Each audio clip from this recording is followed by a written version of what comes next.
Dance is a language. It's a language I use to express myself, but it's also an escape room. Dance has always been the place where I hide when I want to free all the anxiety or even when I want to celebrate. It's always the channel I communicate with my emotions, my thoughts.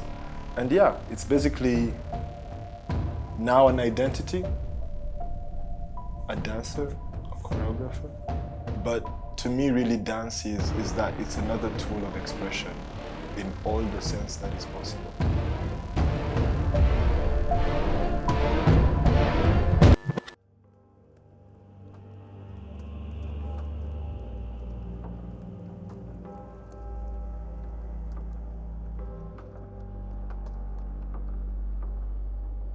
Yannick Kamanzi is my name. Yannick Kamanzi, Yannick is two of my names. Yeah. And I'm a percussionist, I'm a choreographer, I'm a dancer, I'm a project manager.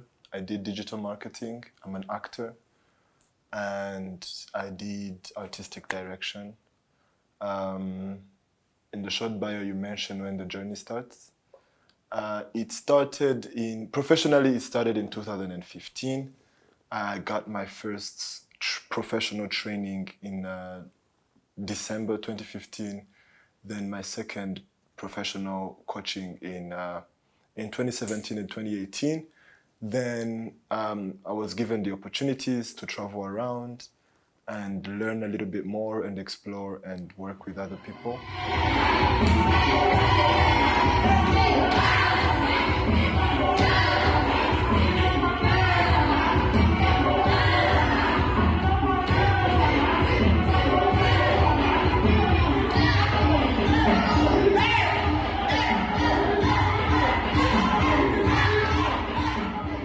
Career as well, I had opportunities to work with different great artists here in Rwanda. Hope Azeda being one of them, Wesley Ruzibiza, Kahol Karemera. Currently, I also work on my personal projects, and I also work as a choreographer to people like Yvonne Buravan, people like Sain Muziki, and many other people around here. That's about it. That's who Yannick is.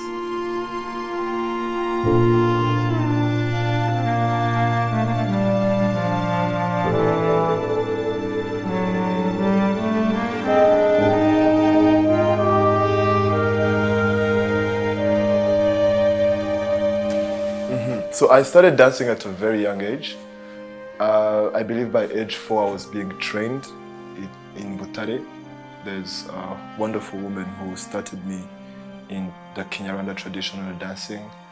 And then after I was introduced to different other styles of dance, mostly by TV, Michael Jackson, and then I did a little bit of Dombolo as well. And then it kept growing. And my thirst for dance came from the fact that it made me who I was. I love moving, I cannot stay in one place for long. So to channel this energy it's fun to dance. For me, it's the way to cope with life. So I've danced basically my whole life.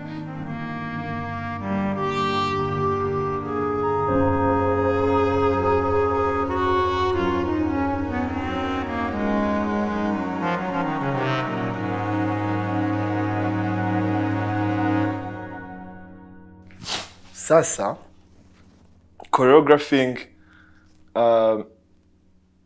Okay, as a person who was trained and who was shown the way things are done, not just in Rwanda, but internationally, I used to call myself a choreographer, but I was not.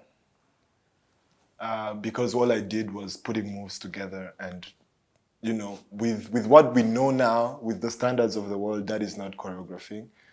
And I've only started exploring the idea of choreographing very recently. And I'm a choreographer in progress, I'd say. I'm still learning how to do that. And my approach now to choreography is to explore with different styles and to be the one that creates the line in between. So, and that started, let's say, with the first concert of Yvonne Buravan Love Lab. That's the first big project I choreographed as a choreographer.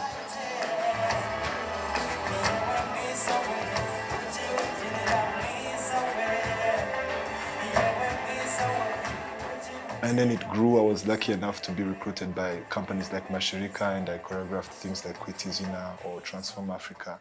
And it's only then that I started, understanding the idea. It's not just about putting moves together.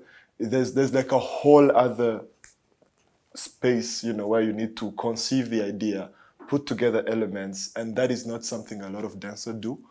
And I'm only learning how to do that.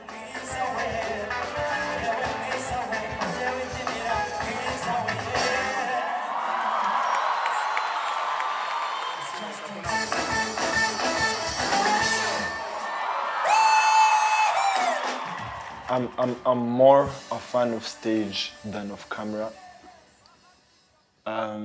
Because I think, I don't know, there's a layer to camera that is not it, you see? Let the videographers not look at me in a bad way. We appreciate your works. But I'm saying, man, when it's live, it's live. You can feel it. You can interact with the audience. You can feel their vibe. You can respond to that. And that's why stage is the best.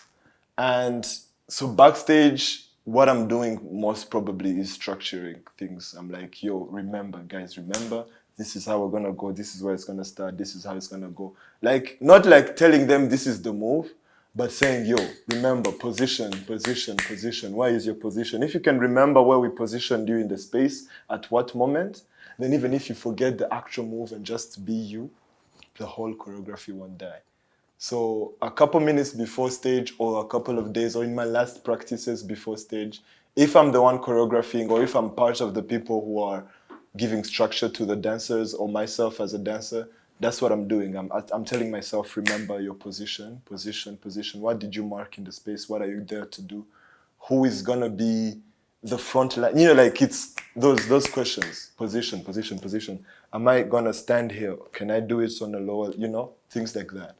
And remembering, and structuring. It's like, it's not okay. Yeah, it's not okay. But then when you get to stage, because you've been through all of that, then it's a natural. Your body remembers because you've been telling your body to remember. And then on stage, fire. Ladies and gentlemen, it's a whole show. I'm enjoying the same way the audience is enjoying. Yeah.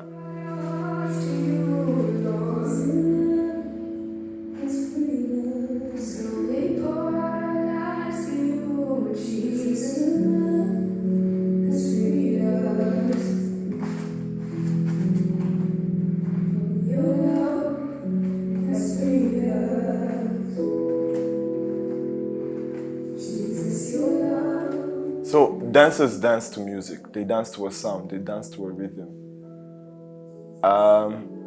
When we break down what dance reacts to and what music is, you can say that dance is not, can live without music. People can dance without what we conceive as music. But of course, music is always nice. Music is a vibe, and every artist brings in a different vibe and a different genre. And then some dances were born from a music. Some dances were strictly born from a style of music. And it's nice to, that's the dance that belongs to that type of music. So music and dance have a very close relationship. I believe they're like sisters or cousins, but the idea is anyone can live without the other, but when they come together, it's vibes. You are worthy, worthy, worthy, Lord. You are worthy, worthy, worthy, so.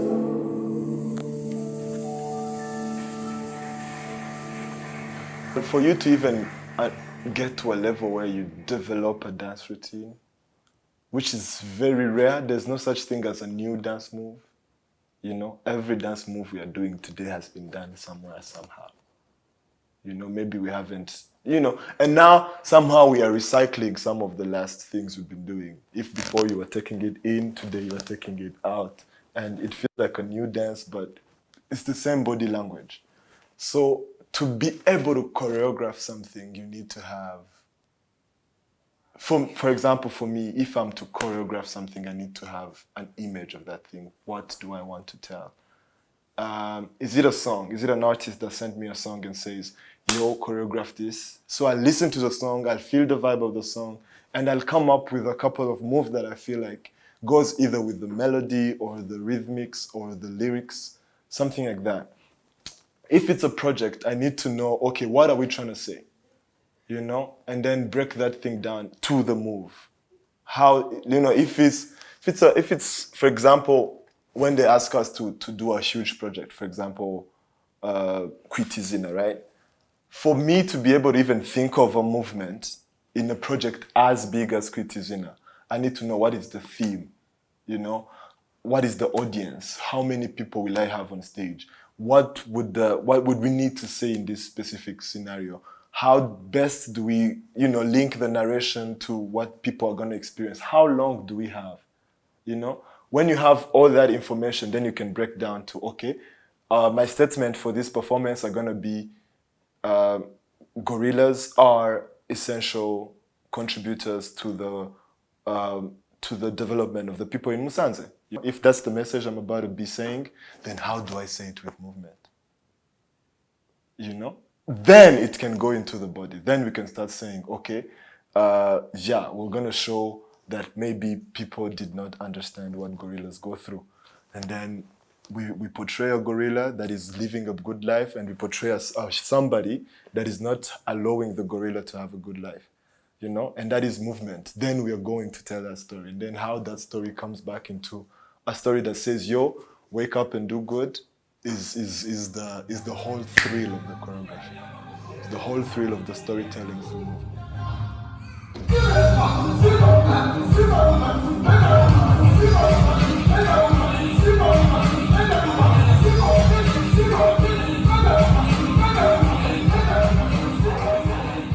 The idea is, you know, this thing is spontaneous. You see how writers have writer's block? It happens, yeah. Sometimes you are revolving around the same movements. What's happening? So it's again, we are artists, and if you want to create, there's a level. There's a lot of things that that contributes to that. You know, there's the dedication you give to your art. If you wake up and work out and and you are inspired, you do a lot of research, then it's always easier. You have complete ideas on a daily.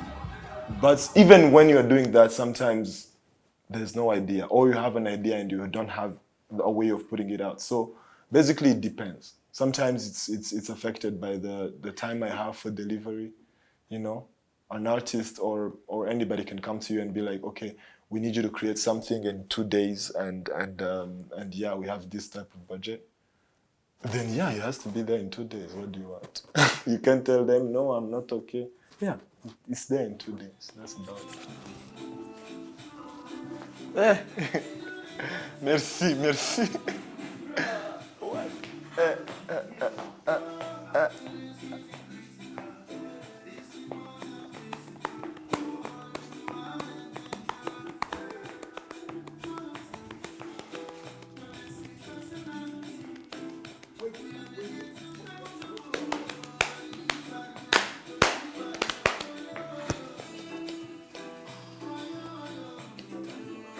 Tangire?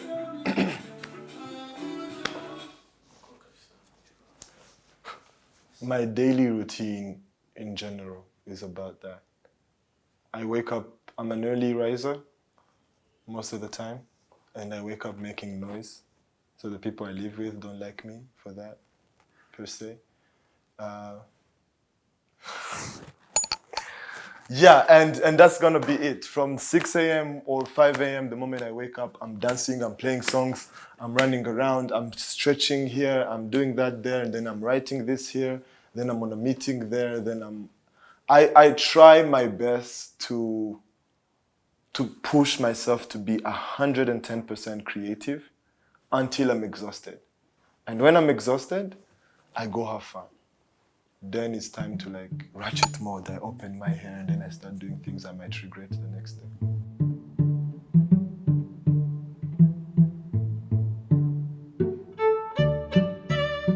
This piece is called Bubblehead, and bubbleheads normally are a nice thing to see until you see them wearing suits, which means someone with air in the head, wearing a suit, being in a position of power. That is very dangerous, ladies and gentlemen. And the one thing that can remove the air from the bubble is a pin. So anytime you see a bubblehead and it's something you want to get rid of in your life, just use a pin. So this painting is just a representation of that. I drew it because I hate ego. I don't like people that have ego. And this is to remind me never to have a big head.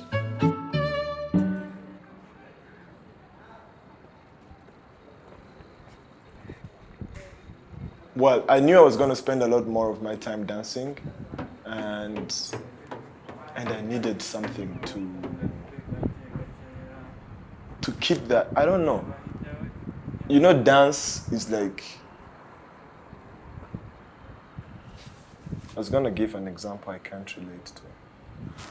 But okay, addiction. People get addicted to their phone. People get addicted to the things they like. People get addicted to the feeling you have when you dance. It's biologically understandable. Dopamine, blah, blah, blah, blah, blah, blah. Now, when you enjoy dancing to that extent, you cannot live without. That's how you see old papas and mamas that love kuukata. That's about it. And now me, when I realized I had that and there's no way I'm going to stop dancing, I thought to myself, this needs to carry something bigger than just enjoyment. And that's when I started learning how to try and communicate with dance.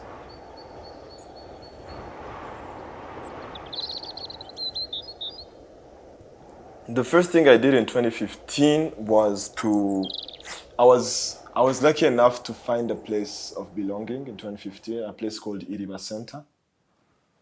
Iriba Center is an archive, it's a multimedia heritage center, and from 2015 to now, it's a place I go to learn. And I learn about the culture, I learn about the world, I learn about arts, I learn about archives, I learn about all of that. And then it gives me that depth of knowledge that I can later use to create things. And then when I wanted to start creating is when I met people like Wesley Ruzibiza, who then trained me professionally and showed me like, how do you do what you want to do? And then when I was lucky enough to know the basics, I was hired by people like, Hope Azeda, that then gave me the platforms to do everything I needed to do and to gain experience and to meet people and to network. And now, like the whole journey led me to being who I am, like learning about getting information from Iriba, being trained by some of the biggest legends here in the arts industry, and then me being able to gather all of that and say, okay, what can I do personally? My first professional performance, guys, ladies and gentlemen, this was an 8-minute solo, and I'm not even bragging, an 8-minute solo, and I was performing it in the Belgian residency here in Kigali. It was after a 2 weeks training from a program called Hors les Murs by École de Sable and Ami Zero. The company Ami Zero is the one that is owned by Wesley. So I was trained there. I got casted in one of my life's biggest production, I'd say, because I was a beginner and I was given that opportunity. So that's performance, Le Bolero, is the thing I look at and say like, okay, this thing is what opened the doors for me. And it was before that, and I was selected among a few dancers to present solos, like solo performances. I didn't even know that thing existed. And so I built a routine, an 8-minute routine, personally, like it didn't make sense. And it had to tell a story, or it had to stand for something, and it had to be inspired by what I am. Yeah, that was the first time. I even think my father came to that performance, and it's the day he realized, this is what it's gonna be. Before that, we were beefing. But that is the performance that I think was the first ever performance I did. Even when I look at the pictures now, I'm like, God damn.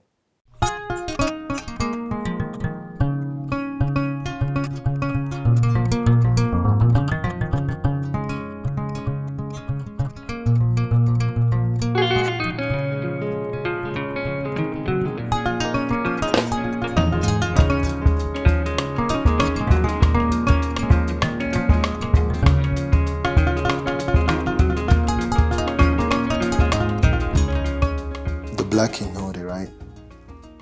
So, as I told you, I started a journey in 2015 of trying to explore movement as a language and understanding, where this can go. I have a given love for the Kinyarwanda traditional dance that is that is coming from a point where I started dancing Kinyarwanda traditional dance, wanting to be Rwandan enough. I don't know if it makes sense. The history of Rwanda as we know it has it that some people were born in exile, has it that some people are Rwandan by identity, but neither speaks Kinyarwanda nor know much about Rwanda or were groomed. It was a groomed stuff with love. They were born and raised somewhere. So the idea is I'm those.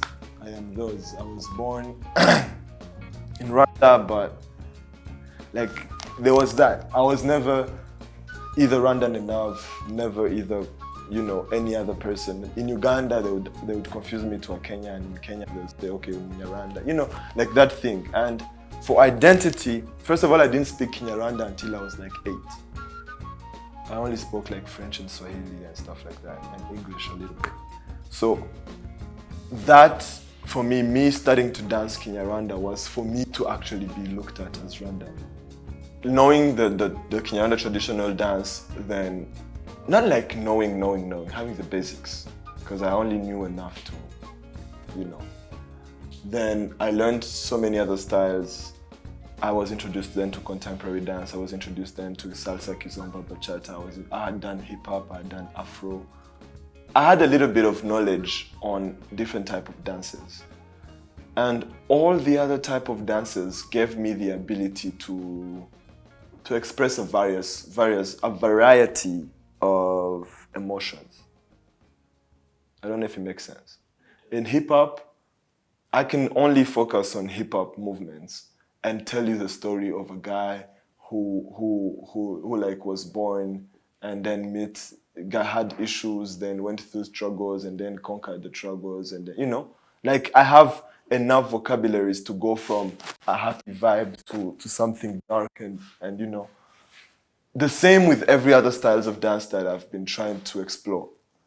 But the Kinyarwanda traditional dance, on the other hand, from its conception, from the little I know today, from the conception to the execution, it has a few vocabularies, and all these few vocabularies would only talk about happy things, bravery, courage. We would always be, we did it. We are the, when you see the dance, when you break down the dance to what it is saying, you can see that our language, Kinyarwanda traditional language, is for celebration, it's for happy times, it's for the sun, it's for us saying to each other we did well.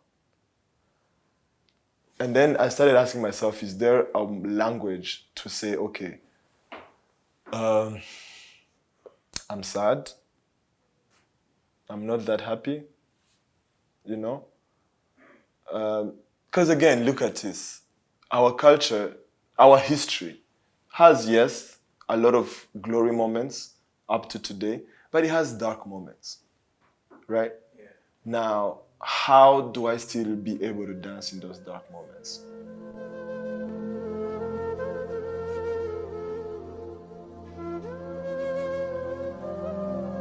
How do I stay true to who I am as a person who loves moving, who loves dance, in a time where I'm not supposed to be dancing because maybe dance is not the appropriate thing to do?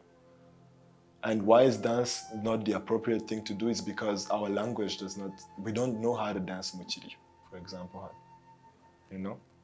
We don't know how to dance in a time of failure. What is our dance of failure?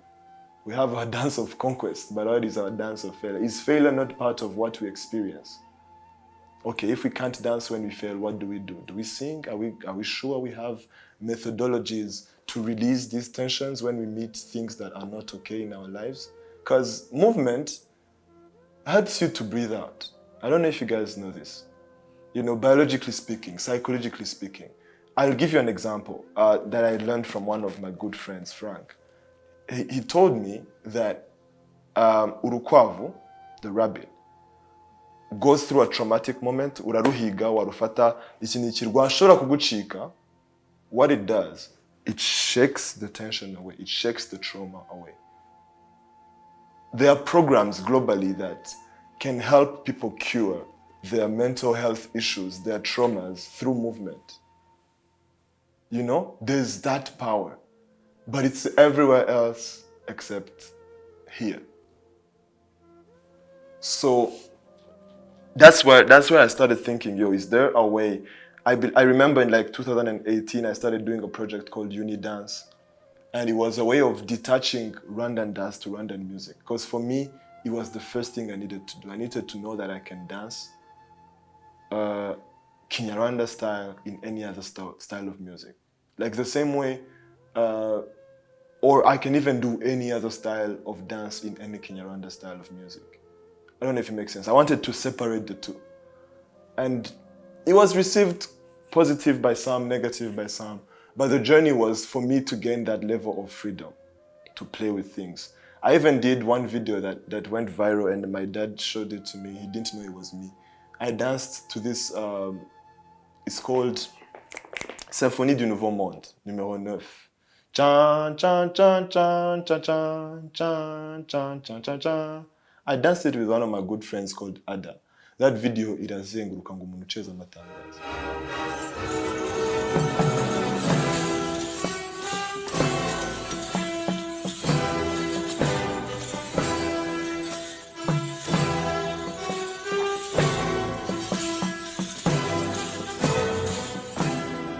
You know what I'm saying? And then my dad was like, come see these fools. And I was like, yo, Mzee, that's me. You know what I'm saying? So that's the first freedom I needed. Then the second freedom was, okay, now that I know I can dance this form of movement in any type of dance, can I do it in silence? Can I make it tell a story? You know, can I create a whole performance fully inspired by the technique of the Kinyarwanda traditional dance, but that doesn't say glory? That says, I'm trying, sometimes I win, sometimes I don't. But I'm a regular human. You know, in a world where Intore is expected to be the most perfect. Intore burya, hey, na Intore iganyisha kiri inzira. But what if I don't have that inzira? You know, because reality is, yes, I struggle, but sometimes I make it, sometimes I don't make it. Now, the world we live in is a world where we celebrate conquest, we celebrate the great things we do. Social media shows us the great things people do.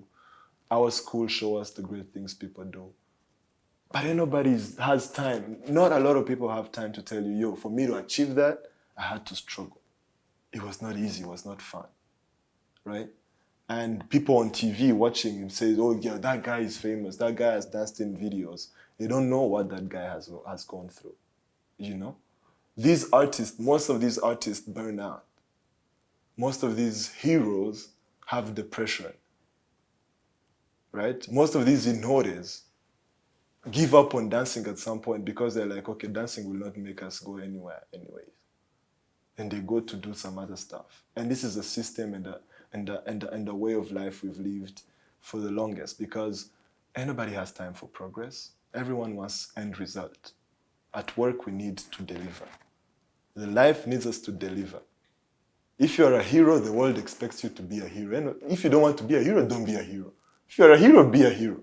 If you're on TV, be a star. You know what I'm saying? Be a star, have bling blings. I can't see you in the street working with me and consider you a star. Because if you're a star, you need to have another standard of things. You need to. And when I don't have that, am I not allowed to be a star? when I'm not that rich just yet, do I have ways of saying, okay, I'm not yet there, but it's work in progress. What is that Intore that is in work in progress? The one that hasn't yet mastered the whole thing. The one that is still learning. How is it called? So I had a lot of other ideas. I painted my umugara black. At first because I thought, okay, if, because I looked at umugara, Intore, it was a white one, whitish, and I'm like, okay, if that is the level of perfection, that's perfection. How do I start from the beginning? How do I show the journey of the guy in the beginning? And then I painted it black. It looked nice. I was like, cool, let me go. People didn't like it, but I was like, cool, let me go. Then, later on, I find out, and this is things I'm still learning, I find out that people used to wear imigara of different colors. The black imigaras were reserved for people who were not Rwandans, but who liked, being amongst Rwandans, who wanted to vibe with Rwandans. What about the red ones? I don't know. Well, we're doing research. When I know, I'll come and tell you. Yeah. And even this one is not, because our history is an oral source of history. Maybe this thing didn't even exist, this black umugara, because even that, I haven't even seen the picture. The red one, I have a picture. The black one, I don't have a picture. And I'm doing my research. I need to understand if Coco, we didn't have that thing, or if we had it and it disappeared. Because there's some movements that a lot of people don't know. Mu Kinyarwanda, hari nk'abantu batazi ko habaho gutambira inanga, which is a style of dance of its own. I saw a couple of people do it. Jules Sentore, I saw Ruti Joel, people that, somehow are more knowledgeable on these facts. And I'm like, wow. There are very different types of imitembo, but who has time to learn? That's why I support people like Yvonne Bravan who have things that make people learn these things. And now, back to your question, how does my journey brings back to the Black Inor? This journey is a journey of curiosity. It's a journey of trying to know and trying to share the knowledge. Now, the Black Inor is a huge project. It's a very huge project. And I'm just saying, maybe it's the emotion, maybe it's a fake project for the world. Maybe it's not going to change anything. But to me, it's going to be that. It's going to be that. I'm going to be able to find that language, to share that language, inshallah. And the Black Inor is not one person. As for now, I'm just the face, Right now, I'm just the face, the person who's exploring this idea, but with movement. But there's a whole team behind, a whole team that is thinking about how best this can be something this whole generation can look into, because there's a lot of things that we are tackling, not only the idea that art, for example, the Black Inor as a production will be a production with art and technology. So we're going to mix dance and technology. And that is going to be an amazing thing. I'm looking forward to that. But as for now, the brand carries more than just that. The brand carries the idea of a space where heroes can mourn,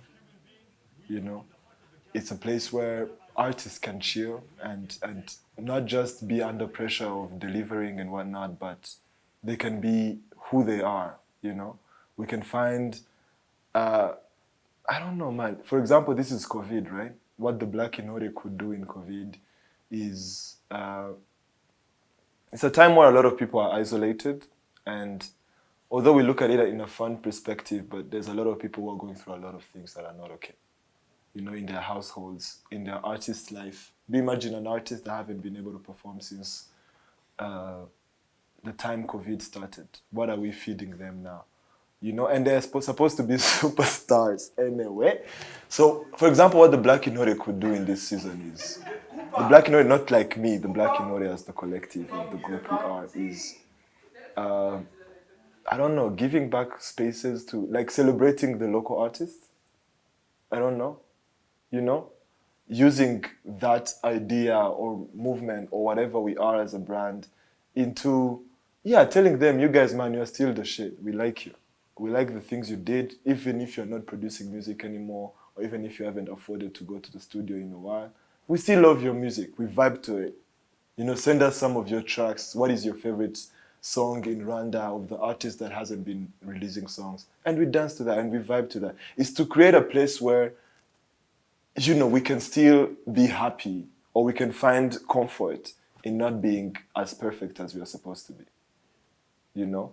And I'm only approaching it from an artist's perspective. If you meet someone in my team who is, like, let's say, doing something related to videography or anything, they'll tell you what their conception of the Black Inor is. When you meet someone who's in charge of the brand, they'll tell you what they believe the Black Inor is. So I don't know, you know, let's give it time. Let's give it time. Let's see what comes out of it. Let's see how it grows. But it's a journey I started, but it's a journey I don't want to be leading until the end. I just want to play my part and have more people join in.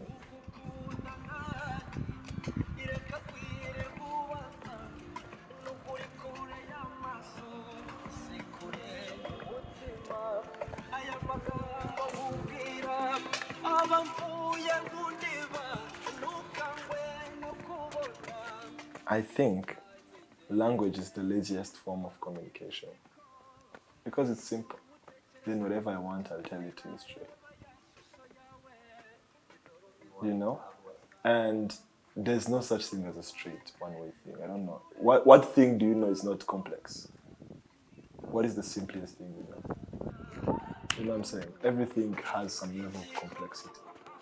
So communication is key. And by focusing on only language, you've lost a lot more. Okay, for example, we speak English. But when you meet a Chinese, how do you talk to a Chinese? Can the two of you communicate? So whoever created language should start a company, if they don't have a company, whereby whatever language, whenever someone uses their language, they get paid. So humans become more creative in communication. Because there's a lot more we can do. Some people have developed the science of reading body language. And they can talk to anybody in any language. Dance is an international language. You know? Music is melodies are an international language. It's a form of communication. Sign is a form of painting is a form of communication. And by focusing on only language, somehow we forget about all of these others. That's how people would sit in a piece of dance, Iribo Marisaha, they watch. They're like, okay, what is this guy was trying to say? Because for him, the moment there's no words, they can't hear shit. You get?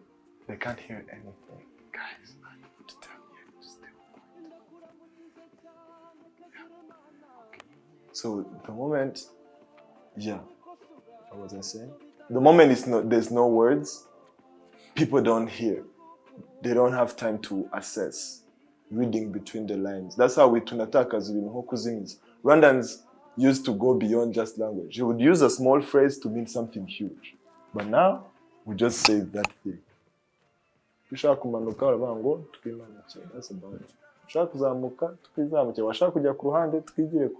It's that direct, so life becomes a little bit boring with just words. So the body needs to interact. We need to learn how to communicate beyond just words. On my point of view, the simpler life gets for human, the more lazy we become, the more dependent we become to things we use, you know? For example, right now, because you know you have a smartphone, how many numbers do you know in your head? But we all had numbers. Smartphones. And yeah, that's about it. The more we advance in technology, the less we want to do stuff. The more technology will keep doing things for us. And yo, it's about time. It's about time we wake up. I'm just saying. It's about time we wake up and we start going back into writing with our hands. I don't know. Yeah. Drinking water instead of Coke. Yeah, that's good. You know, the basics. The basic. Learn how to walk with your feet. Because what if someday all cars decide they want to move? That's about it. We chill at home? No. You know? So So the easier things get, the less willing we are to working on improving our abilities. You know? And the moment we are down, things can take off.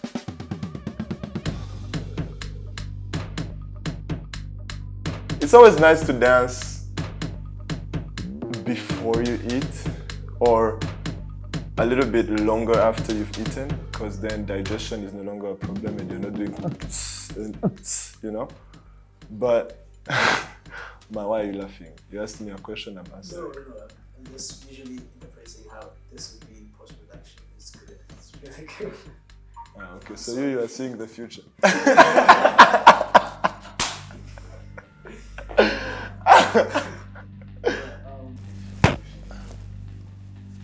How is that? Imagine I did tell a story, fam. Yeah, no, forgive. Everything you want, I want. Imagine What legs on the hibuka?